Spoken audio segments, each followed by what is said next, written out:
Alors, comme déjà le pasteur a souligné, c'est aussi bien pour moi de vous transmettre mes vœux, les meilleurs pour cette année. Vœux de santé et aussi d'une vie profonde avec le Seigneur. Voilà, c'est important. Quand on est en bonne santé, c'est pour lui. Et nous sommes tenus de pouvoir aller loin dans la communion avec lui. Amen. J'étais béni dans ces jours de recevoir vraiment une très belle mélodie du pasteur et madame. Vraiment, c'était vraiment une vraie bénédiction. Je ne sais pas si plusieurs ont eu ça, mais franchement, quand j'ai vu que vraiment le pasteur est en train de faire la basse, j'ai dit, mais dis donc, ça c'est vraiment formidable. C'est bien, c'est bien. Bientôt, les CD vont sortir. Alléluia. C'est bien comme ça. Vous voyez, quand le ministère est dans cette dimension, ça fait énormément du bien. Je vois déjà des CD. Les gens vont commencer à courir pour en chercher. Je vais demander à Montargis, expédie-moi encore quelques CD là. Parce que ça fait du bien d'écouter quand on met ces CD dans les voitures et quand on travaille avec, ça fait du bien. Alléluia. Voilà, vraiment je bénis Dieu pour tout ce que le Seigneur a pu réaliser dans chacune de nos vies durant l'année passée. Nous voulons croire que cette année, ça sera encore plus merveilleuse. Vous savez, Dieu a mis les choses à notre disposition. Et c'est à nous aussi de faire la chose ou les choses comme il le veut. Quand on le fait comme il le veut, nous allons le voir. Mais si on le fait comme il n'a pas voulu, nous n'allons pas le voir. Et nous croyons que ce matin, Dieu, dans son amour, il va nous aider encore à pouvoir l'écouter comme il a l'habitude de nous parler dans cette église. Dieu parle toujours dans cette assemblée. Dieu utilise des vies. Dieu enseigne. Dieu nous aide à aller loin, mais on comprend, on est dans le monde. C'est un monde de combat, c'est un monde où l'ennemi ne baisse pas les bras, mais nous n'allons aussi pas baisser les bras. Alléluia. Parce qu'il a promis d'être avec nous, il ne va pas, n'est-ce pas, nous abandonner. Et ce matin, mon désir le plus profond, c'est de vous transmettre ce que le Seigneur a mis sur mon cœur durant aussi cette semaine, afin que nous puissions, n'est-ce pas, avancer dans ce qu'il a prévu pour nous. Si vous voulez prendre un thème ou un sujet de ce que je vais développer ce matin, c'est la rencontre avec Dieu. La rencontre avec Dieu. Je parle de ce sujet parce que nous vivons un temps où nous avons besoin de faire une rencontre personnelle avec Dieu. Et quand on parle d'une rencontre, mes amis, on sait que c'est le fait de se trouver en présence.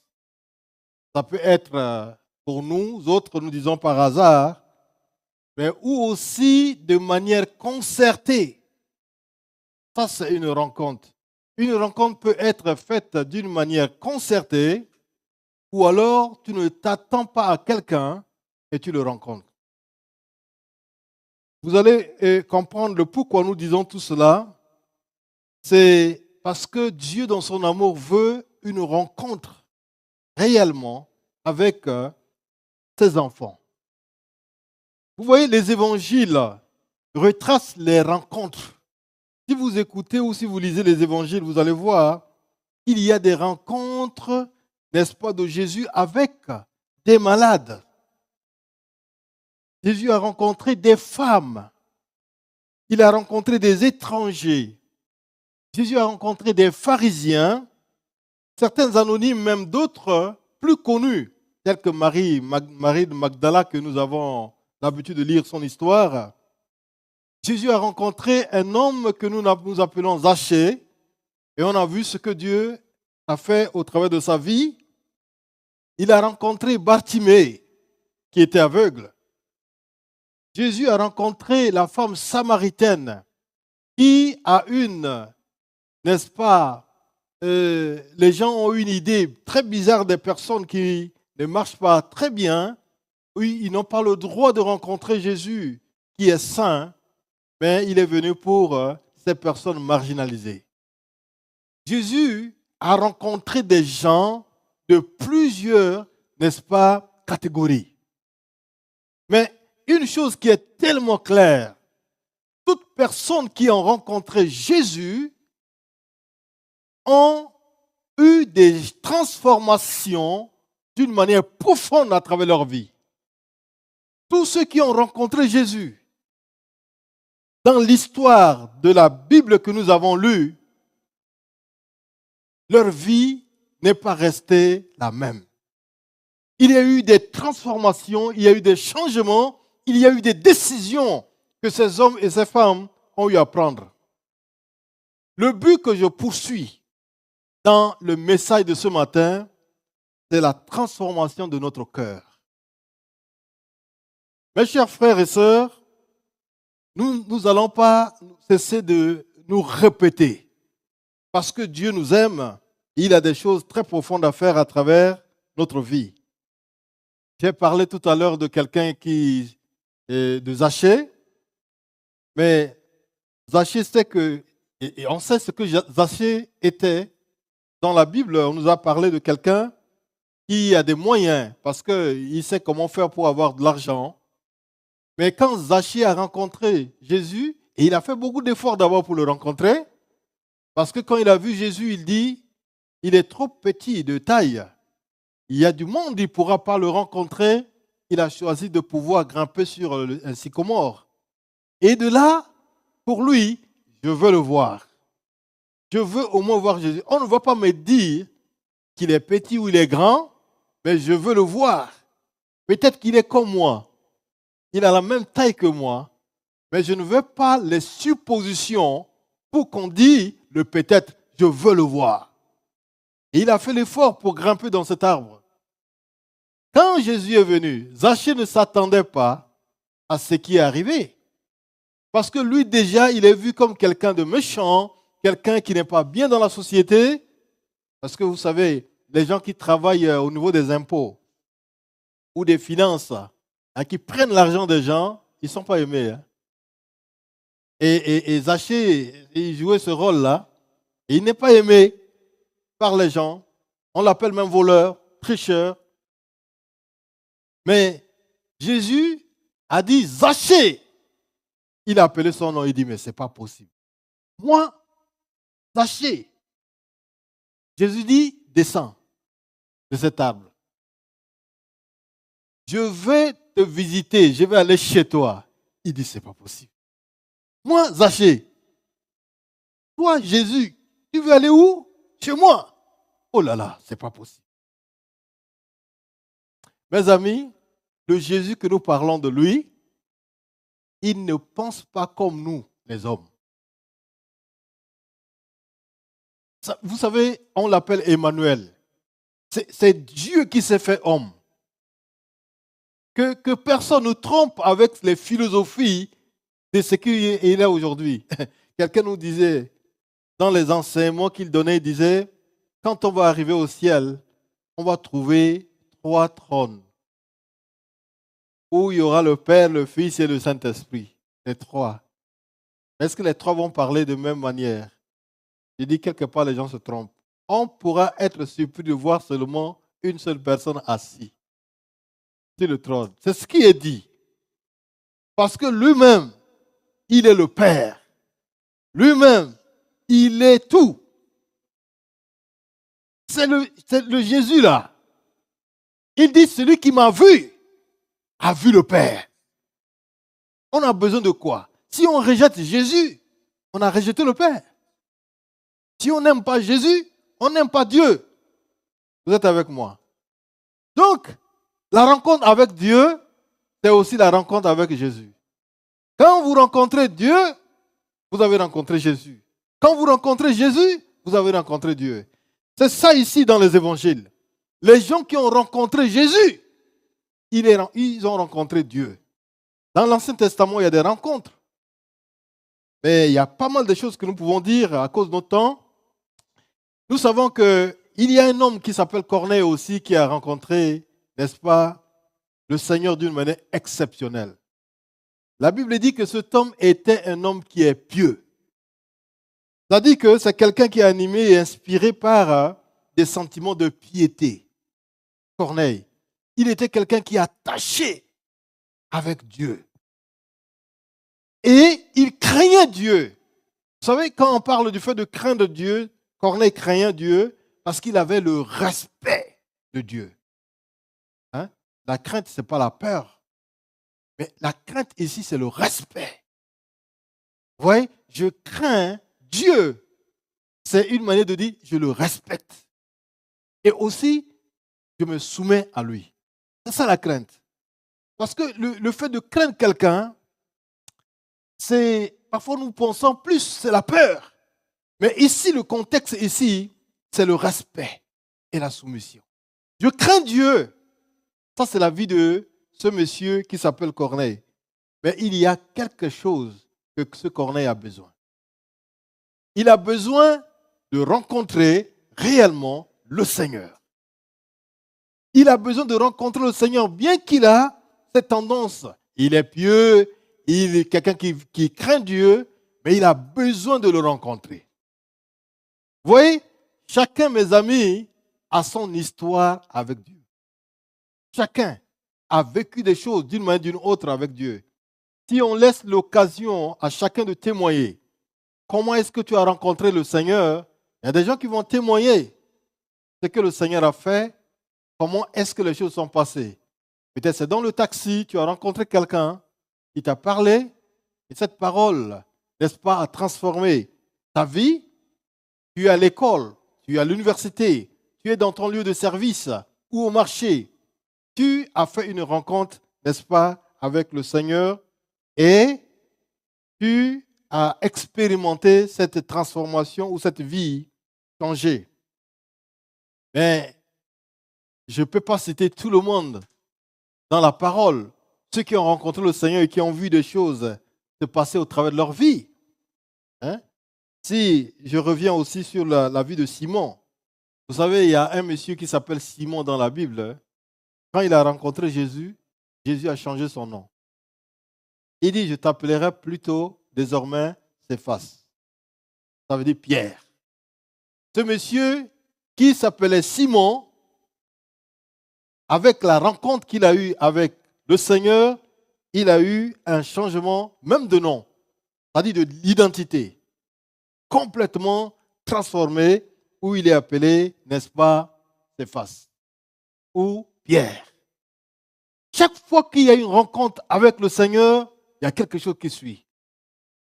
Et nous allons nous intéresser ce matin spécialement sur la vie d'un homme. Un homme qui a marqué l'histoire de la vie chrétienne ou qui a amené, n'est-ce pas, de l'ordre dans la maison du Seigneur, que d'autres peuvent déjà deviner son histoire que nous allons lire dans Actes chapitre 9. C'est le sujet que nous allons lire aujourd'hui et je ne sais pas s'il y a un volontaire qui va m'aider en me faisant cette lecture des 16 premiers versets de Actes chapitre 9 dans l'Assemblée. Oui.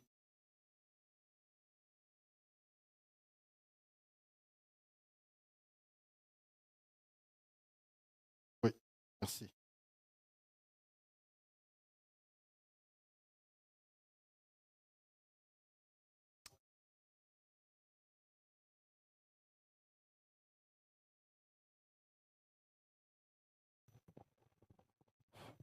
C'est bon. Actes chapitre 9 à partir du verset 1. Cependant, Saul, respirant encore la menace et le meurtre contre les disciples du Seigneur, se rendit chez le souverain sacrificateur et lui demanda des lettres pour les synagogues de Damas, afin que s'il trouvait des partisans de la nouvelle doctrine, hommes ou femmes, et il les amena liés à Jérusalem. Comme il était en chemin et qu'il approcha de Damas, tout à coup, une lumière venant du ciel resplendit autour de lui. Il tomba par terre et il entendit une voix qui lui disait, « Saul, Saul, pourquoi me persécutes-tu? Il répondit, qui es-tu, Seigneur? Et le Seigneur dit, je suis Jésus, que tu persécutes. Il te serait dur de regimber contre les aiguillons. Tremblant et saisi d'effroi, il dit, Seigneur, que veux-tu que je fasse? Et le Seigneur lui dit, lève-toi, entre dans la ville, et on te dira ce que tu dois faire. Les hommes qui l'accompagnaient demeurèrent stupéfaits. Ils entendaient bien la voix, mais ils ne voyaient personne. Saul se leva de terre et quoique ses yeux furent ouverts, il ne voyait rien. On le prit par la main et on le conduisit à Damas. Il resta 3 jours sans voir et il ne mangea ni ne but. Verset 10. Or, il y avait à Damas un disciple nommé Ananias. Le Seigneur lui dit dans une vision, Ananias. Il répondit, me voici, Seigneur. Et le Seigneur lui dit, lève-toi, va dans la rue qu'on appelle à droite et cherche dans la maison de Judas un nommé Saul de Tarse, car il prie. Et il a vu en vision un homme du nom d'Ananias qui entrait et qui lui imposait les mains afin qu'il recouvrât la vue. Ananias répondit, Seigneur, j'ai appris de plusieurs personnes tout le mal que cet homme a fait à tes saints dans Jérusalem.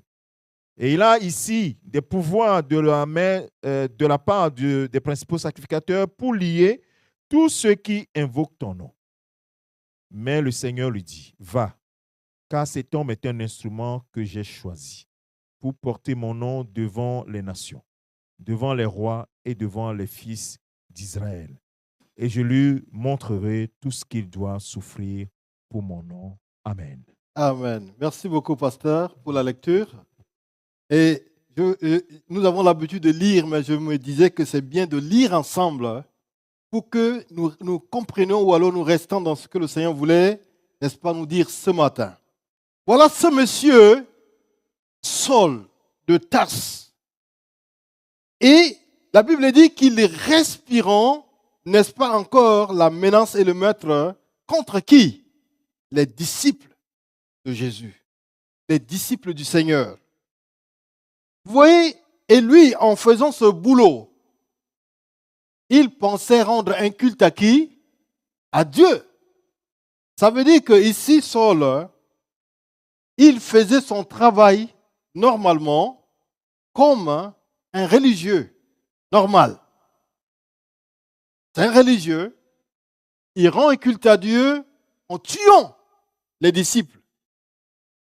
Est-ce que vous savez qu'il y a des religieux aujourd'hui qui tuent les autres au nom de Dieu? En pensant que c'est un culte que nous rendons à qui? À Dieu.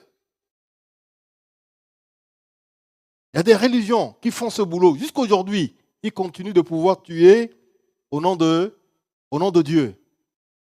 Et c'est ce travail que Paul faisait.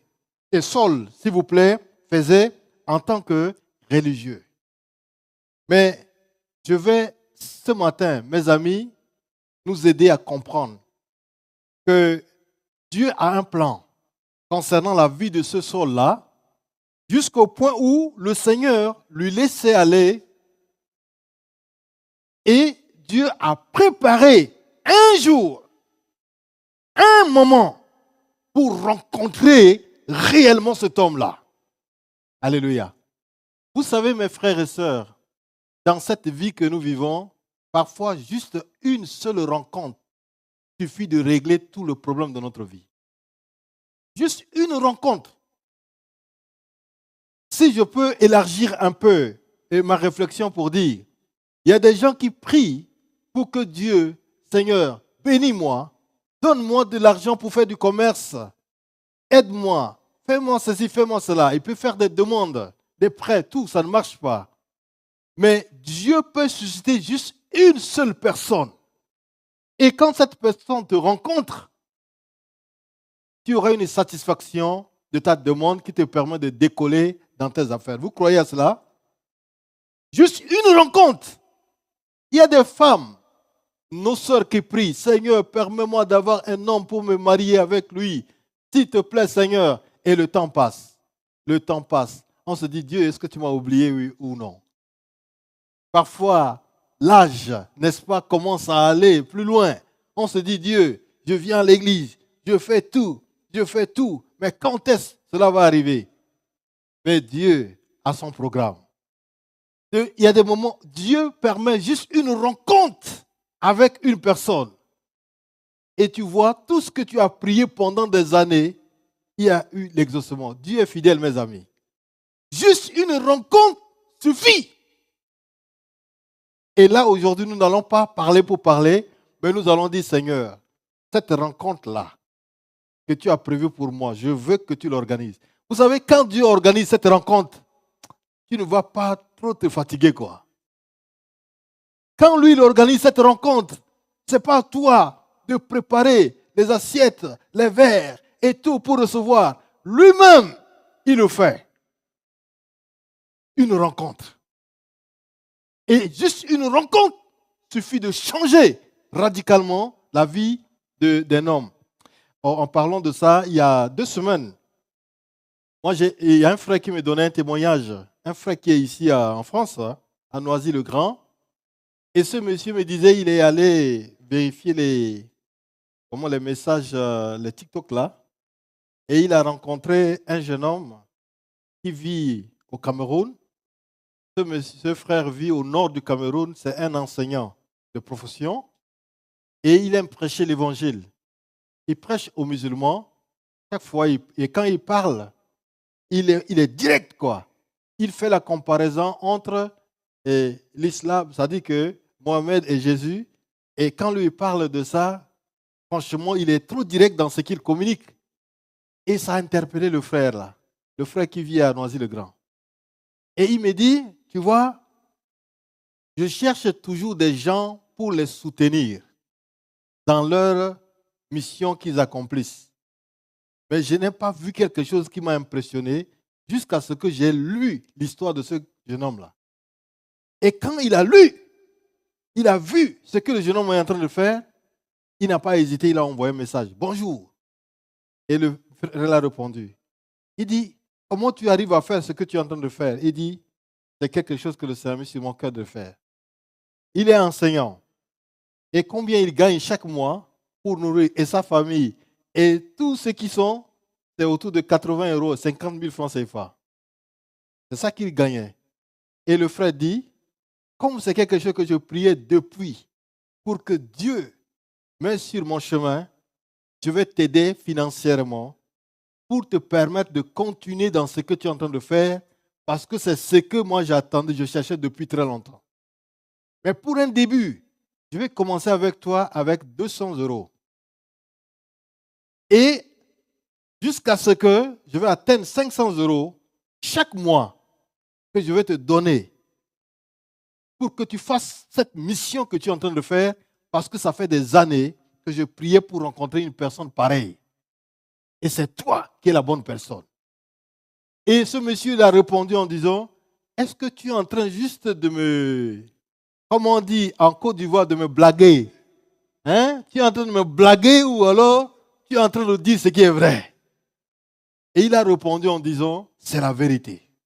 Et il a commencé à lui envoyer 200 € chaque mois.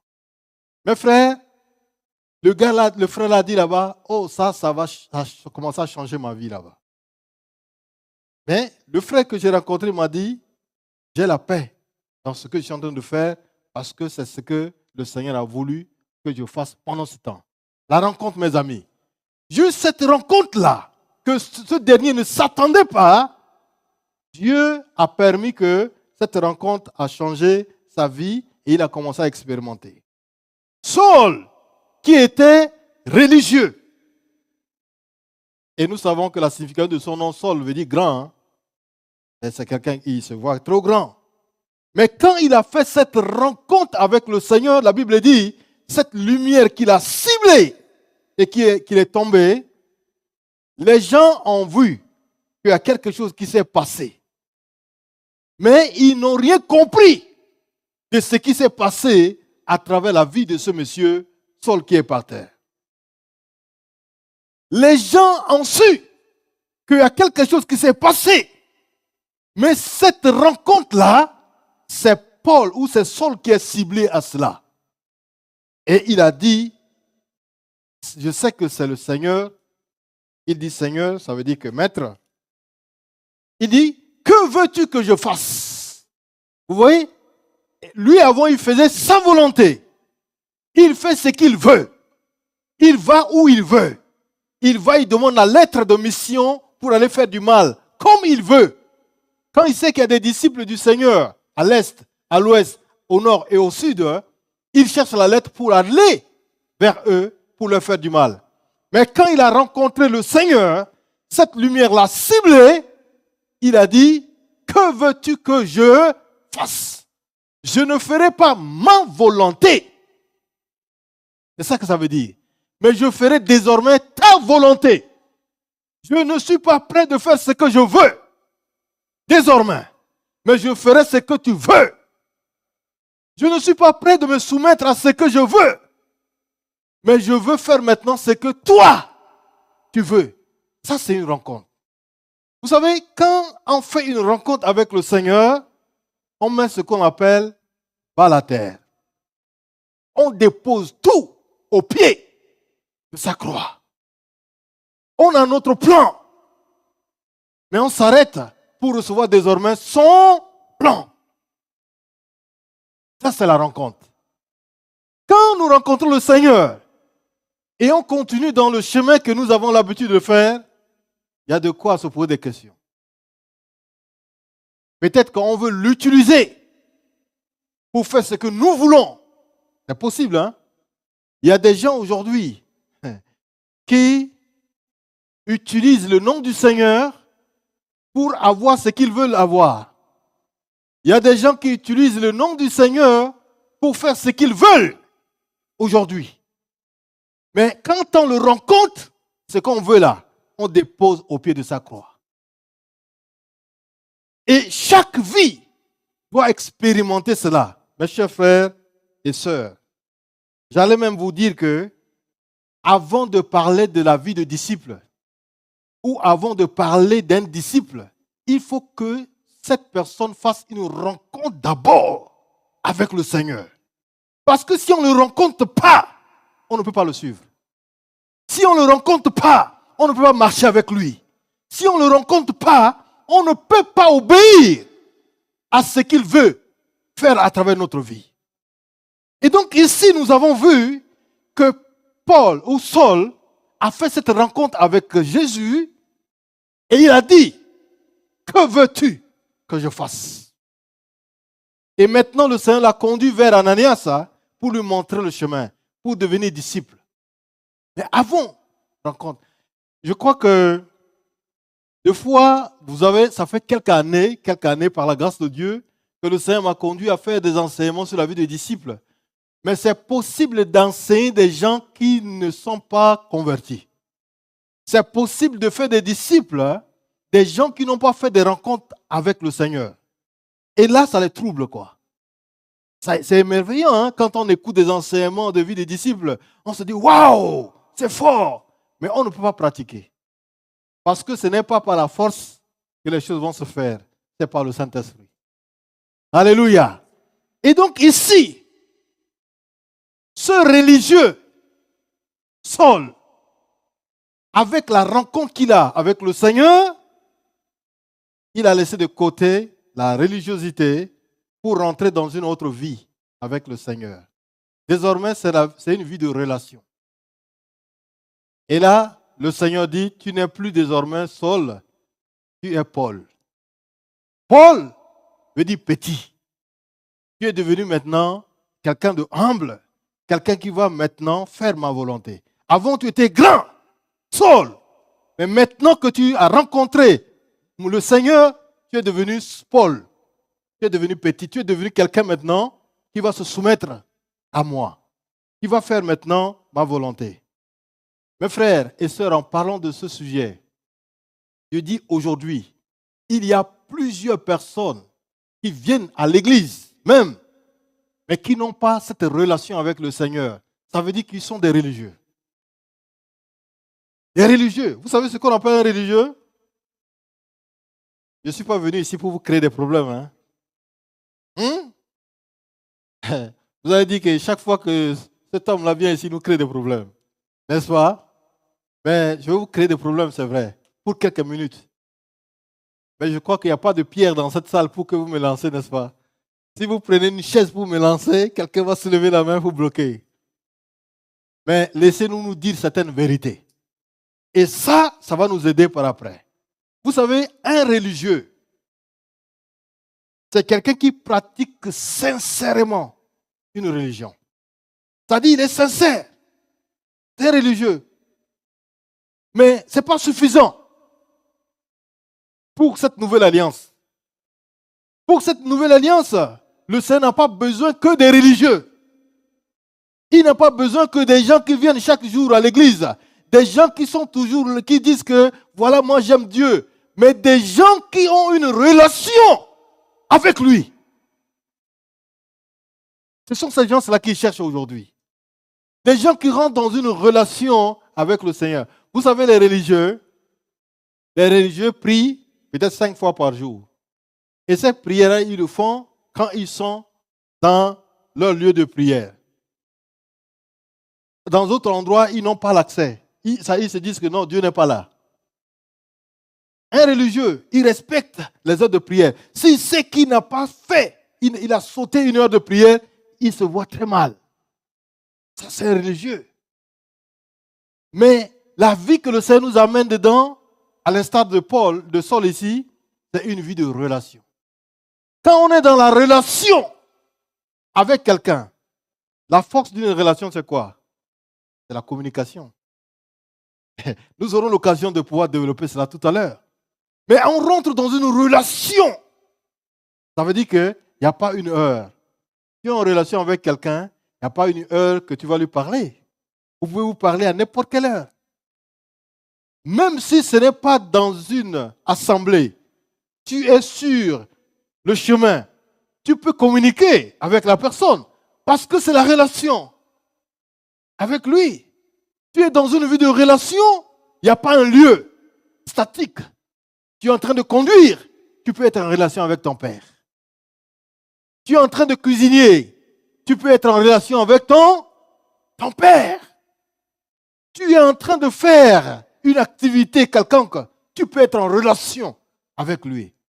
Mes chers frères et sœurs, vous savez, je crois, ça n'engage que moi, que Jésus ne va pas venir un dimanche. Parce que s'il vient dimanche, il va trouver que les gens sont tellement sérieux. N'est-ce pas, sérieux? Peut-être qu'il va venir un lundi où les gens sont en train de courir dans les activités. Mais c'est ceux qui sont en relation avec lui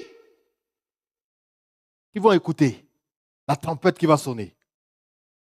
Peut-être qu'il va venir un jour où il y a beaucoup d'activités. Samedi. Quelqu'un a dit samedi dans l'assemblée. Parce que les dimanches, là, on est trop sérieux. On met des costumes, on s'arrange bien. Oh, je vais à l'église. Je vais à l'église. Je vais à l'église. Mais lundi, mardi, mercredi, jeudi, vendredi, samedi, ce qu'on fait là, seul Dieu sait. Mais ce qu'il veut, c'est quoi? C'est la relation. Quand nous sommes en relation avec lui, si c'est lundi ou pas lundi, si c'est mardi ou pas mardi, si c'est... j'aime une chanson que quelqu'un a chantée, c'est en éveil. Hein, j'ai oublié, mais... Ça, c'est au Togo. Il dit lundi, mardi, mercredi, quelque chose comme ça. Et ça veut dire que, mes frères et sœurs, qu'est-ce que Dieu attend de nous? C'est la relation. Ce n'est pas le fait de rester un religieux. Et qu'est-ce que nous appelons une relation? C'est un lien de dépendance, mes amis, ou d'influence réciproque entre personnes. C'est-à-dire que c'est un lien de dépendance. Je suis en relation avec quelqu'un. Je suis en relation avec Dieu. C'est qu'il y a un lien de dépendance. Je dépends de lui. Et lui aussi, il dépend de moi. Il a besoin de moi, j'ai besoin de lui.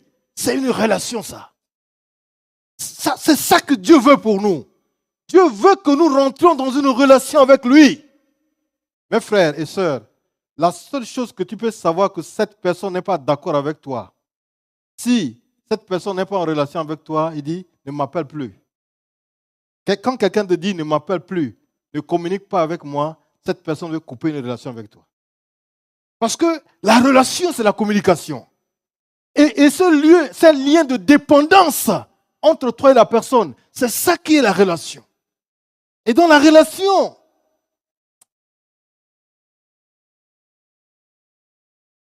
il y a une influence de communication réciproque. Et c'est ça le Seigneur a voulu pour nous, mes frères. Et il veut que nous quittions l'étape, n'est-ce pas, de la religiosité pour rentrer dans cette relation avec lui. Le Seigneur est venu vers nous par amour. Nous sommes tous d'accord. Car il ne fait exception de personne.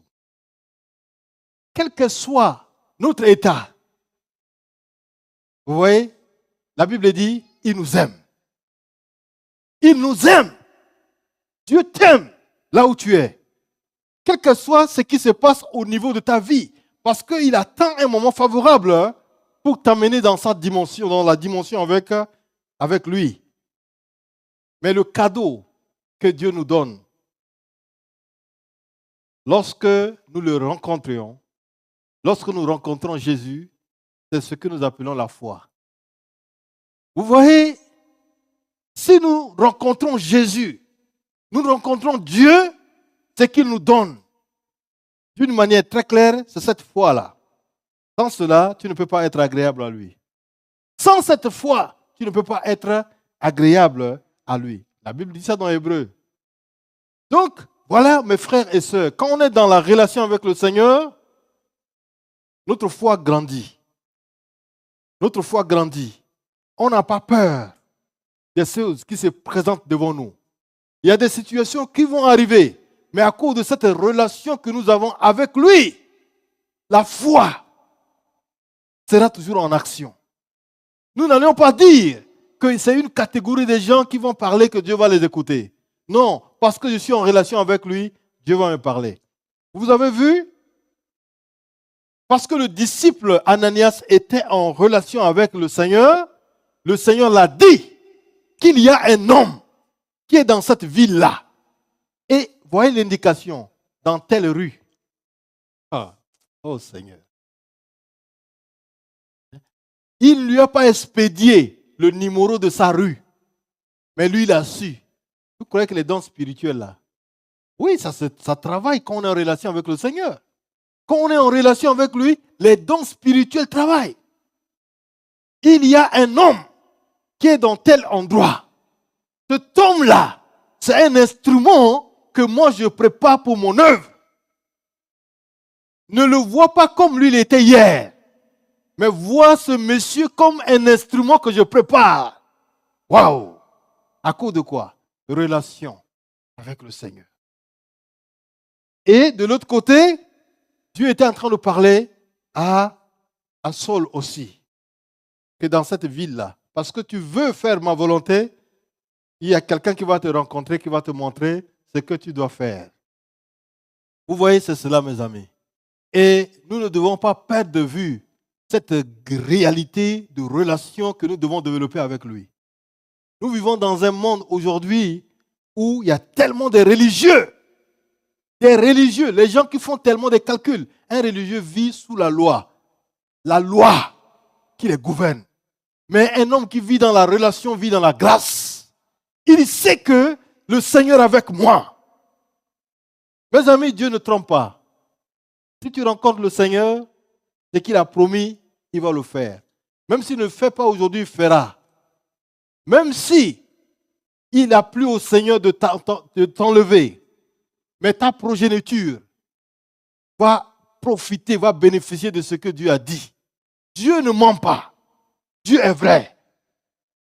Donc ici, nous voyons que la manière que le ciel a coordonné les choses, je me dis même que les gens de ce monde se sont inspirés des choses spirituelles pour mettre en valeur ce que nous voyons aujourd'hui. Vous voyez, juste la pensée de Saul, le ciel est au courant et le ciel a communiqué à quelqu'un qui est en relation avec le Seigneur, Ananias, en disant, Ananias, tu vas recevoir un monsieur. Il est dans tel endroit. Oh, j'aime ça, quoi. Quand j'ai lu ça, j'ai dit, mais c'est bon de marcher en communion avec le Seigneur.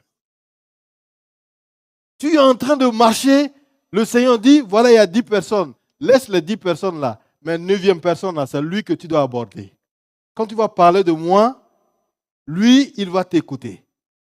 Mais toi, tu penses que non, c'est l'évangélisation. Je vais parler de ça brièvement. Et tu commences avec le premier. Il te donne un coup de gifle. Oui, Seigneur, c'est à cause de toi, je souffre, il n'y a pas de problème. 2e, 3e, 4e, 5e, 6e, 7e. Toujours des insultes. Mais 9e, quand tu parles, il commence à pleurer. Il dit, mais je ne comprends plus rien. Oui, mais Dieu, si tu étais en communion avec lui, il te dirait ce que tu dois faire.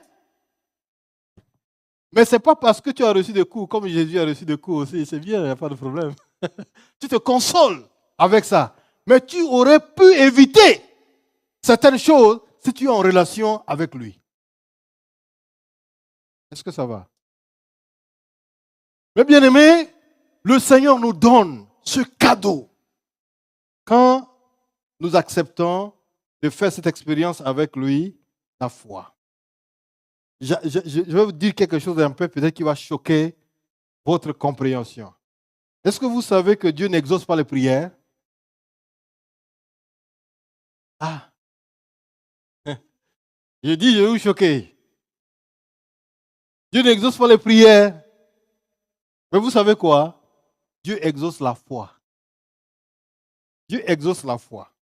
Tu peux prier du matin jusqu'au soir avec des pleurs. Oh Seigneur, oh Seigneur, oh Seigneur. Le Seigneur attend. Où est la foi dans ce que tu es en train de dire? C'est pourquoi des gens que Jésus a rencontrés, même s'ils sont aveugles, ils sont sourds, il dit, que veux-tu que je te fasse? Jésus veut voir la foi. Tu veux que je te fasse quoi? Est-ce que vous pensez que nos pleurs vont influencer le Seigneur? Ah mais tu peux pleurer, hein? Tu peux pleurer, hein? Mais si la foi n'est pas en action, ça serait difficile de l'expérimenter. Et ce matin, le Seigneur veut nous amener à vivre les choses avec lui. Ce n'est pas mauvais de prier des heures. J'aime aussi personnellement prier des heures. Parfois, ça dépend des fardeaux que tu as dans ton esprit. Mais si tu fais tout ça là, sans la foi, sans de faire confiance en lui, mais tu utilises quand même le temps, quoi, n'est-ce pas? Oui. Mais par la foi, quand tu as la foi, même une seconde peut débloquer une situation. Tu regardes la situation. Regarde Jésus. Quand il se met devant les situations, il regarde la personne. Il regarde. Il regarde. Il dit un mot. Et les choses se passent. Parce que quoi? Ce qu'il veut voir, c'est qu'est-ce qu'il y a à la foi? Est-ce qu'il y a une confiance en moi dans ce qui est en train de se faire, de se dire? Et lui, c'est ce qu'il fait. Il se concentre, il rentre dans une relation avec le Père. Il est dans cette relation avec le Saint-Esprit. Le Saint-Esprit dit c'est le moment. Alors il dit, allez, regarde, boum, on voit les choses se passer. On se dit, qu'est-ce qui se passe? Mais oui, il ne fait pas les choses parce qu'il faut faire. Vous savez, on lui a demandé de venir à la fête. Hein? Vous savez, la transformation de l'eau en vin. Et Jésus dit, non, ce n'est pas encore mon heure de venir. Allez-y. Et les gens sont partis. Après, le Père lui a dit, maintenant, vas-y. Et Jésus est venu. Et quand il arrive, toujours, il y a des choses qui se passent. Et voilà une situation qui a besoin, n'est-ce pas? Il n'y a pas de vin. Tout est terminé. Alors, il s'est dirigé maintenant vers là où se trouve juste l'eau. Les gens ont vu que c'est de l'eau. Et il a transformé l'eau en vin. Et les gens ont bu en disant, mais disons, ce n'est pas possible, tu as gardé le bon vin. Jusqu'à maintenant. Non, Jésus fait les choses en son temps. Il ne se laisse pas influencer, orienter par les pressions qui sont autour de lui. Il fait comme, n'est-ce pas, le ciel entend. Et on voit le résultat. Vous savez, c'est ça que je voulais que vous souligniez ce matin, mes amis, que parfois, on pense qu'on fait du bien en faisant ce que nous sommes en train de faire, mais si nous ne sommes pas en relation avec le Seigneur, ça va nous causer, n'est-ce pas, de soucis. Il y a des gens aujourd'hui, quand ils font du bien dans l'œuvre du Seigneur, c'est eux qui prennent la trompette pour crier là-dessus. Sans moi, rien ne peut se faire. Sans moi, l'Église ne peut pas avancer. Sans moi, on ne peut pas.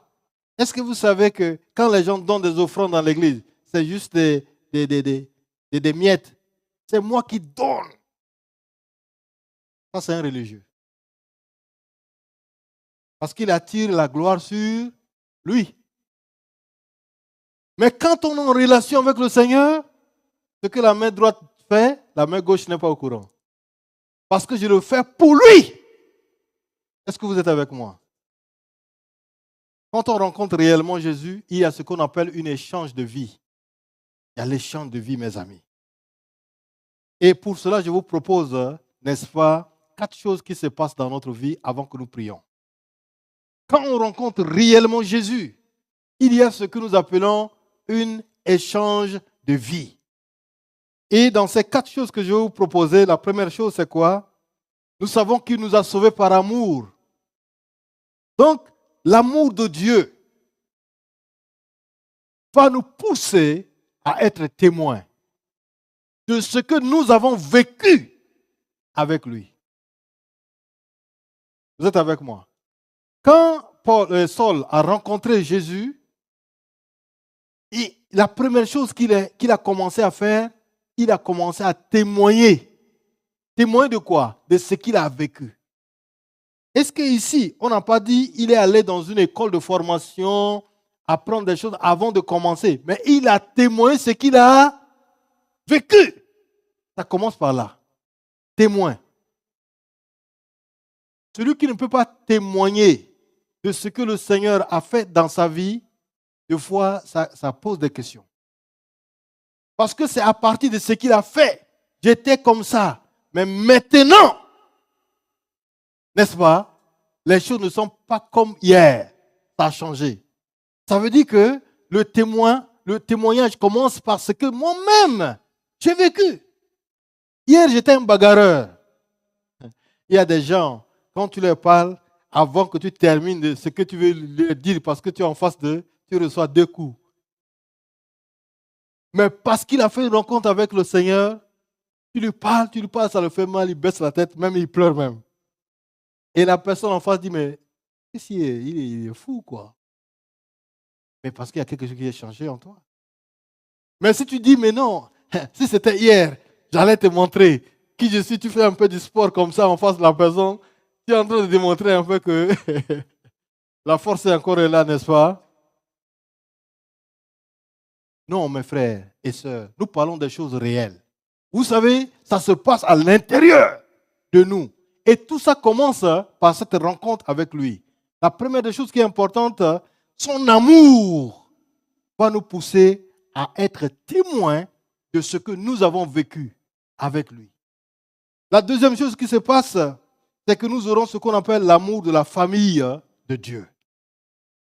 Vous savez, quand on fait une rencontre avec le Seigneur, on reçoit ce qu'on appelle de l'amour pour les frères et les sœurs en Christ. J'allais même vous dire, mes amis, vous savez, une chose qui est claire dans le monde, tu peux avoir tes propres frères, tes propres sœurs, de même père, de même mère. Mais un jour, ils peuvent te dire, je n'ai pas besoin de toi. Ton frère ou ta sœur peut te dire réellement que je ne veux pas te voir, à cause peut-être des différends ou des problèmes.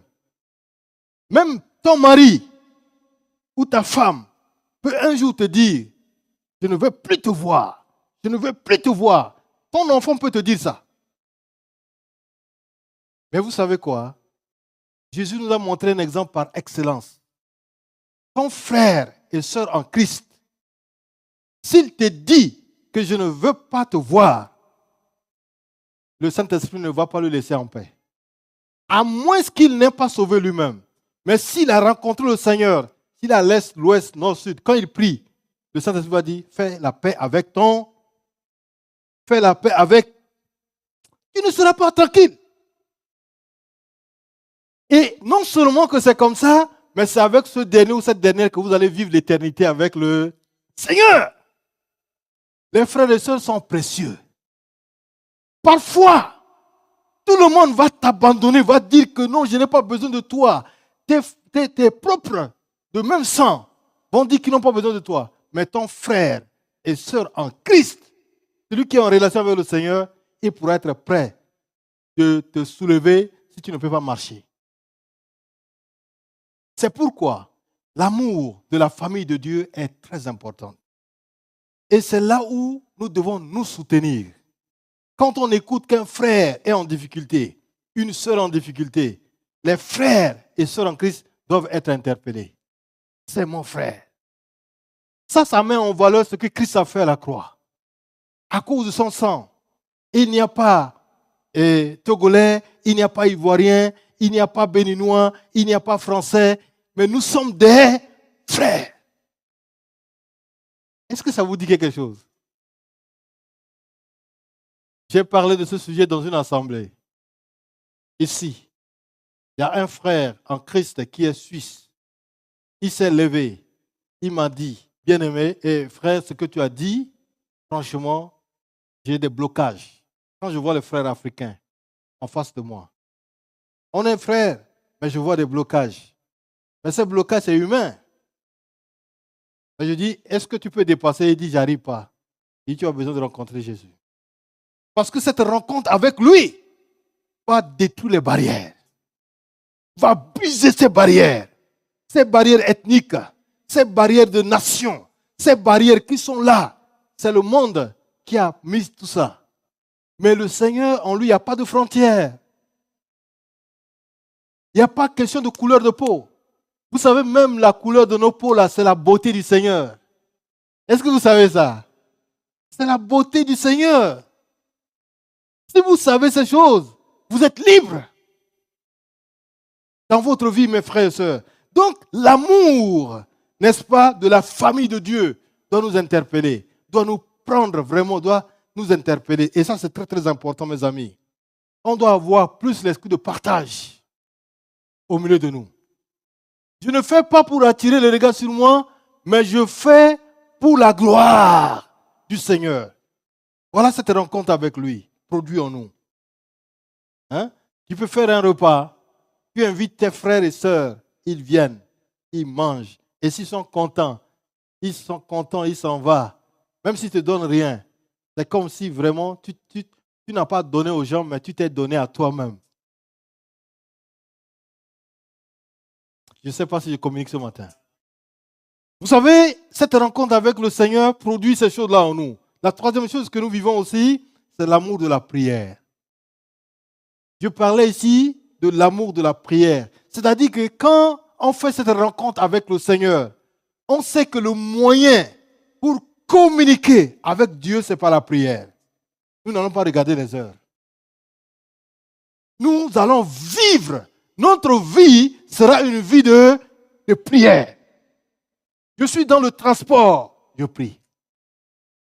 Je suis en train de travailler et qu'il y a un temps que je prie. Je suis en communion avec lui. Et cette prière que je parle ici, je sais que nous avons reçu beaucoup d'enseignements pour la prière ici, mais ce n'est pas que, comme tu parles en langue comme moi, tu ne peux pas être dans le transport et en train de dire dans le transport. Les gens vont regarder de gauche à droite et dire, il y en a qui vont se déplacer parce qu'on a affaire à un fou. Vous êtes avec moi? On a affaire à une folle qui est là. C'est pas ça, hein? Je crois que vous avez reçu des enseignements clairs dans ce niveau. Quand on parle, parce qu'un religieux va faire ça. Un religieux va faire ça pour impressionner les autres. Hein? Il va faire ça. Mais quand on est en relation avec le Seigneur, on peut être assis tranquillement, mais on prie. On peut être assis tranquillement, mais on est en prière. On est en communion avec le Seigneur.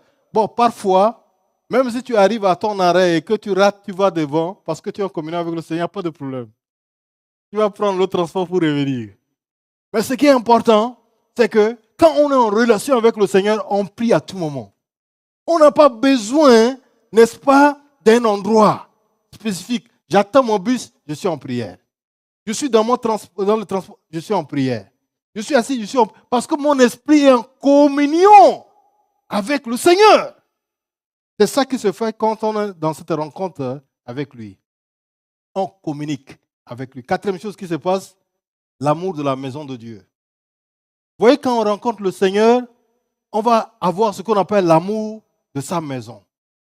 Et quand je parle de l'amour de la maison de Dieu, c'est là où on vient pour écouter la parole de Dieu. Pour faire quoi? Pour nourrir nos âmes. C'est un endroit qui va nous permettre de grandir spirituellement. Et aussi un endroit qui nous permet d'adorer le Seigneur avec les uns et les autres. Vous savez, le seul restaurant où on ne paye pas, très bien, c'est l'église. Vous savez, vous êtes avec moi. On est nombreux. On est assis tranquillement. Quand vous êtes rentrés, vous n'avez pas payé l'entrée, n'est-ce pas? Parce que vous êtes de la maison ou vous êtes peut-être qu'un invité. Vous êtes rentré ici. Vous êtes assis tranquillement, confortablement. Vous écoutez la parole de Dieu. C'est-à-dire que vous êtes en train d'être nourri. Vous êtes en train de nourrir, votre âme est en train d'être nourrie.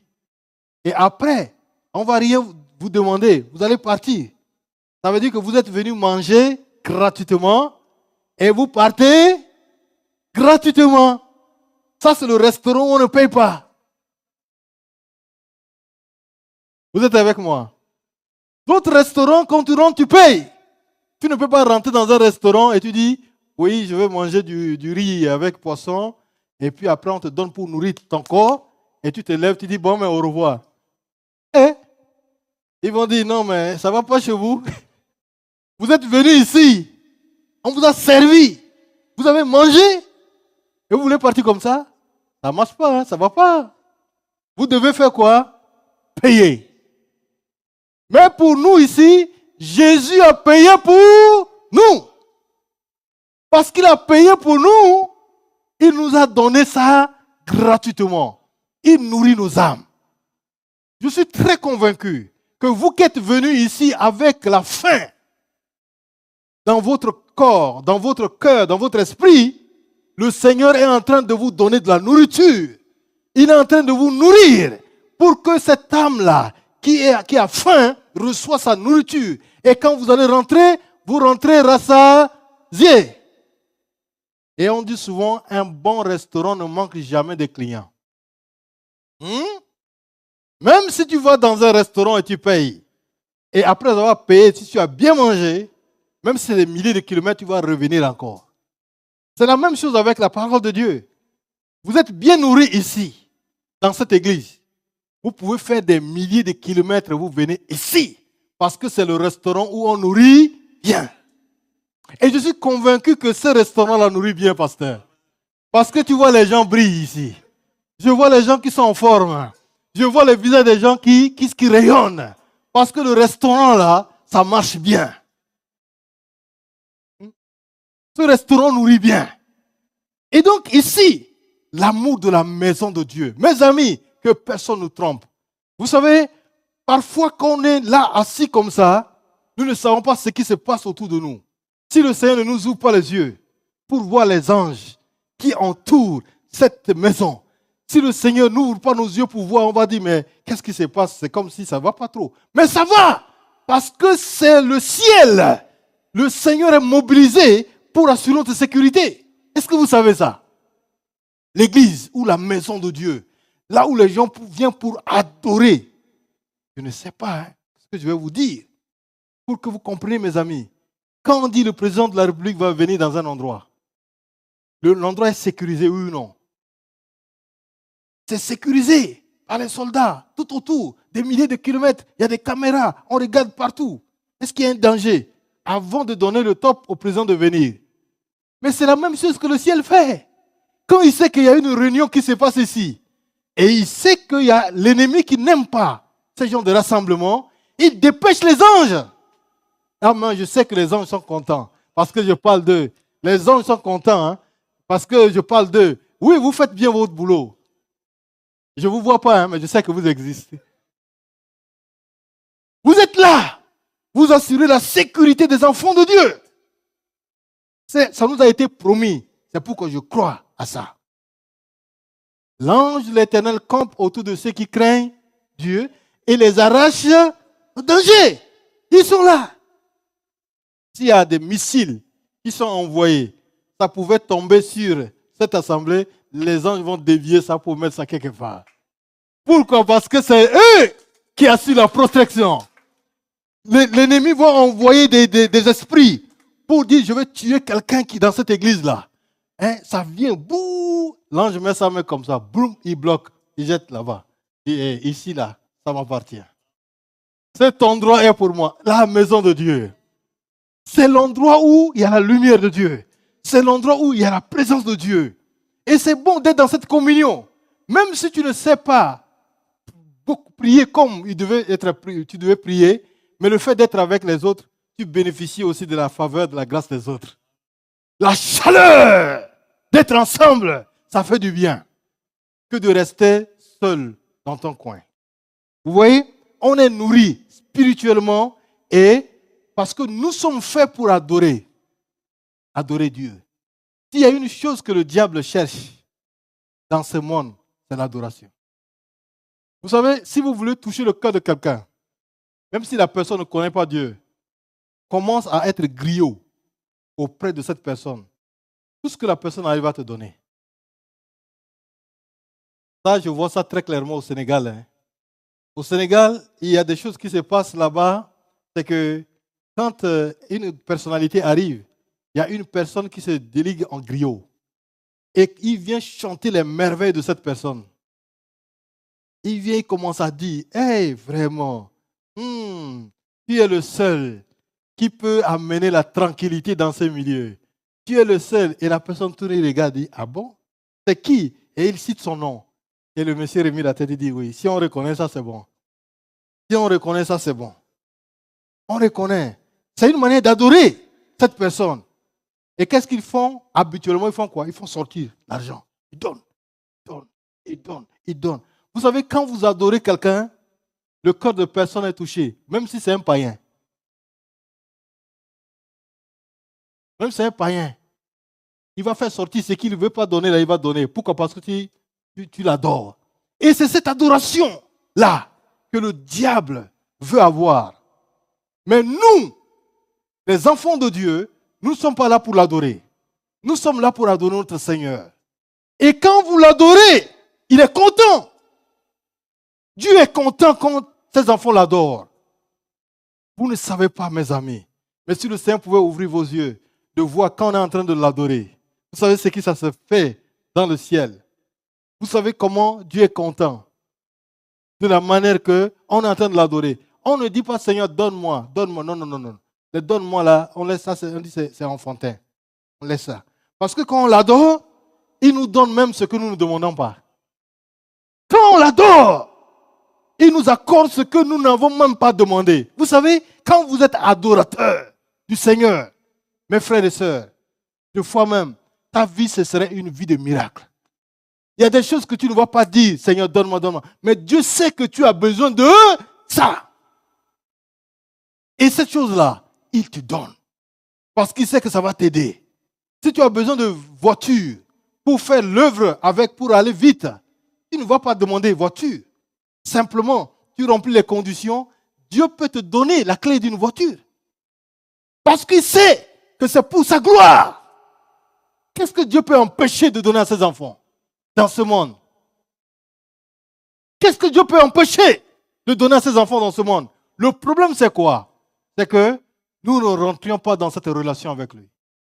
Oh, mes amis, nous sommes tous nous sommes dans ce monde. Je ne suis pas en train de vous parler de ce que je suis allé voir au ciel avant de revenir vous dire. Parce que ceux qui sont allés là-bas ne veulent pas venir. Vous êtes avec moi? Mais je vous parle de ce que la Bible dit. Et ce que dans quelque temps j'ai vécu. Quand vous adorez le Seigneur, Dieu est content de vous. Des choses que même tu n'as pas demandé, mais Dieu sait que tu as besoin de ça, il te donne. C'est pourquoi ce matin, notre entretien plus est allé dans cette dimension de relation avec le Seigneur. Une rencontre divine est imprévue pour nous, les hommes. Mais pour Dieu, rien n'est imprévu. Dieu prévoit tout. Dieu prévoit tout. Une rencontre, pour nous, parfois c'est étrange. On dit, c'est par hasard. Il n'y a pas de hasard chez Dieu. Dieu prévoit tout. Même ce matin, si tu es invité dans l'église, je sais que la paix qui te manque là, c'est quand tu vas me rencontrer ici que tu auras cette paix. Cette situation que tu es en train de vivre, peut-être tu passes beaucoup de temps à penser à la situation.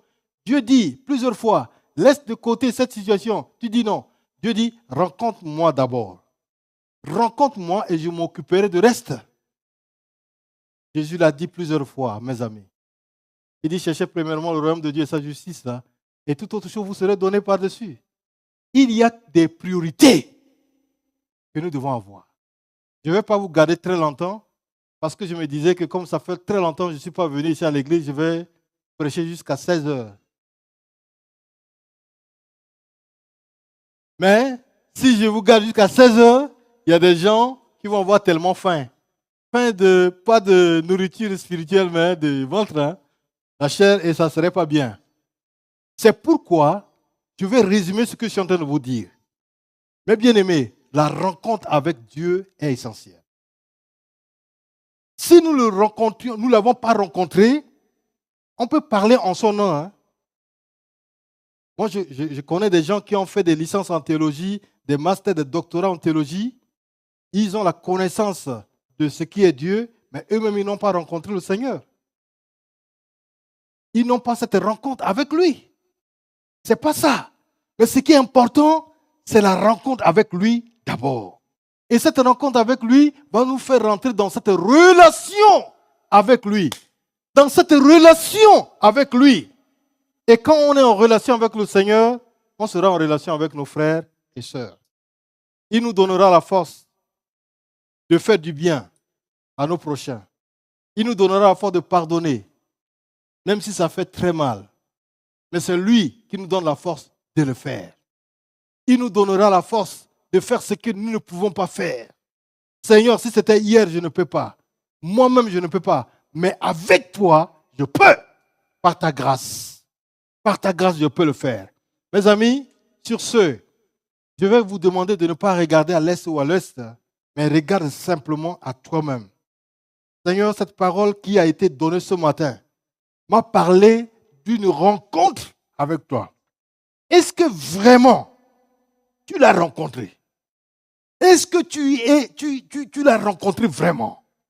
Si tu l'as rencontré vraiment, frères et sœurs, il y aura des choses qui vont se passer à travers notre communion avec lui et avec les uns les autres. Il y a des habitudes que tu as gardées depuis hier, depuis dans le passé. C'est parce qu'il n'y a pas cette rencontre avec lui. Quand vous rencontrez Jésus, Jésus vous laisse ses empreintes sur votre vie. Il y a des choses qui vont se produire au niveau de votre vie. Vous n'allez pas vraiment surveiller, mais c'est lui qui fait. Parce que quoi? Tu deviens le temple de Dieu. Tu deviens sa maison. Ce que tu ne peux pas faire, lui, il le fait à travers ta vie. La rencontre avec le Seigneur est très importante. Tu es à quel niveau? Si tu ne le rencontres pas, ça veut dire que tu es un religieux. Comme Saul, qui était religieux. Il fait ce qu'il veut. Mais ce n'est pas ça que Dieu veut pour nous. Il veut que nous rentrions dans une relation avec lui. Et ça change tout. Baissez nos têtes devant le Seigneur. Et chacun parle au Seigneur.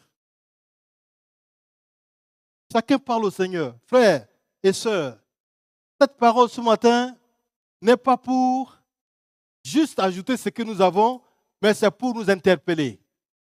Dieu veut transformer notre cœur. Et ça, Il donne l'opportunité ce matin. Quand vous rencontrez Jésus, le reste, c'est lui qui va faire à travers votre vie. Ce n'est pas toi qui vas faire.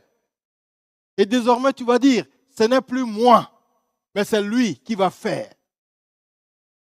Avant que nous allons plus loin, au moment où vous avez baissé votre tête devant le Seigneur, avant que le groupe musical commence à nous fredonner quelques chansons, je lance un appel dans cette assemblée. Cet appel que je lance ce matin, peut-être que tu es invité, ou tu viens à chaque fois dans cette église, mais tu sens que vraiment, ce qu'on est en train de parler de relation, c'est quelque chose qui est étrange à toi. Le Seigneur veut ce matin que tu le rencontres réellement. Et cette rencontre-là va marquer à jamais ta vie. Tu veux que je prie avec toi parce que tu veux rencontrer Jésus? Tiens-toi sur tes pieds. Ne regarde pas celui qui est à ta droite ni à ta gauche. C'est toi qui connais ta vie. Tu te tiens sur tes pieds et je prie avec toi. Parce qu'il me reste quelques minutes avant de quitter la chair.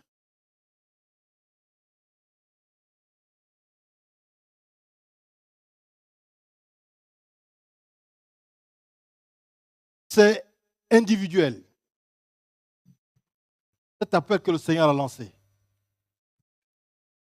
Alors que tu t'es levé, parce que tu veux le rencontrer réellement, il va commencer une œuvre profonde dans ton cœur.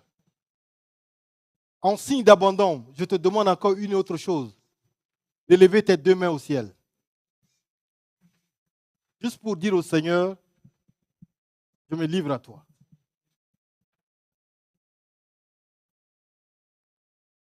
Seigneur, je veux simplement prier pour ces frères et sœurs qui se sont levés devant toi.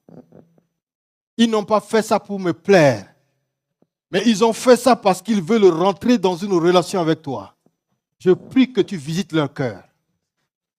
Visite leur cœur et transforme leur cœur. Comme tu as transformé la vie de Saul, qui est devenu Paul. Seigneur, nous parlons sur des choses que nous savons. Que tu es un Dieu incomparable. Merci de toucher leur cœur. Merci de permettre cette rencontre avec le ciel ce matin à travers de leur vie. Alors que tu es prié pour toi, tu vas juste dire merci au Seigneur. Toi qui es debout, tu dis simplement merci au Seigneur. Merci au Seigneur. Merci au Seigneur pour ce que tu as fait à travers tu viens de faire à travers ma vie. Seigneur, écoute leurs prières. Seigneur, fais-leur du bien. Transforme totalement leur vie. Tu connais le défi. Tu connais leur destinée. En les amenant devant toi, je crois que tu vas faire le reste. Il y en a qui sont ici, qui nous écoutent, qui sont levés. D'autres peut-être vont se lever quand ils sont en train de nous suivre sur les médias. Seigneur, rencontre-les. Que ton nom soit béni. Merci, tendre Père. Il m'a donné la joie. La joie. Il m'a donné l'amour. L'amour. Il m'a donné l'espoir. L'espoir. Amen, alléluia. En Jésus, j'ai trouvé ce que je n'espérais pas. En Jésus, j'ai trouvé ce que je n'espérais pas. En Jésus, j'ai trouvé ce que je n'espérais pas. En Jésus, j'ai trouvé ce que je n'espérais pas. Il m'a donné des sœurs. Des sœurs. Il m'a donné des frères. Des frères. Il m'a donné une maison. Une maison. Amen, alléluia. Il m'a donné une église. Une église. Il m'a donné un papa. Un papa. Il m'a donné une maman. Une maman. Amen, alléluia. Il m'a donné des frères. Des frères. Il m'a donné